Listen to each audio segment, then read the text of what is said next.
Price the Lord. ஹல்லேலூயா. கர்த்தருக்கு ஸ்தோத்திரம். இன்றைய வசனம் சங்கீதம் 118:6.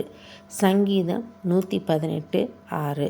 கர்த்தர் என் பட்சத்தில் இருக்கிறார், நான் பயப்படேன். மனுஷன் எனக்கு என்ன செய்வான்? Psalm 118:6. The Lord is on my side, I will not fear. What can man do unto me? இந்த சங்கீதத்தை எழுதிய சங்கீதக்காரன் வாழ்க்கையில் பலவிதமான நெருக்கங்கள், பாடுகள், மனுஷனால் உபத்திரவங்கள், இந்த சூழ்நிலையில் ஆவியானவருடைய ஏவுதலினால் எழுதினார் சங்கீதக்காரன். நீங்கள் இப்படிப்பட்ட சூழ்நிலையில் கடந்து சென்றிருக்கிறீர்களா? எல்லா பக்கங்களும் மனுஷரால் நெருக்கங்களா? கவலைப்படாதீர்கள். தாவீதை போல நீங்கள் கர்த்தர் மீது உங்களுடைய நம்பிக்கையை வையுங்கள்.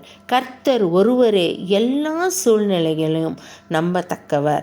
அவர் உங்கள் பட்சத்தில் இருக்கும்போது நீங்கள் ஏன் பயப்பட வேண்டும்? மனுஷன் உங்களுக்கு என்ன செய்வான்? கர்த்தர் உங்களின் நெருக்கங்களை இருந்து விடுதலை செய்வார். அதே போல வேதம் சொல்லுகிறது, மனுஷனை நம்புகிறதை பார்க்கிலும் கர்த்தர் பேரில் பற்றுதலாயிருப்பதே நலம். நீங்கள் கர்த்தர் மேலே பற்றுதலாயிருங்கள். கர்த்தர் உங்களை ஆசீர்வதிப்பாராக. ஆமேன். ஹல்லேலூயா. Praise the Lord.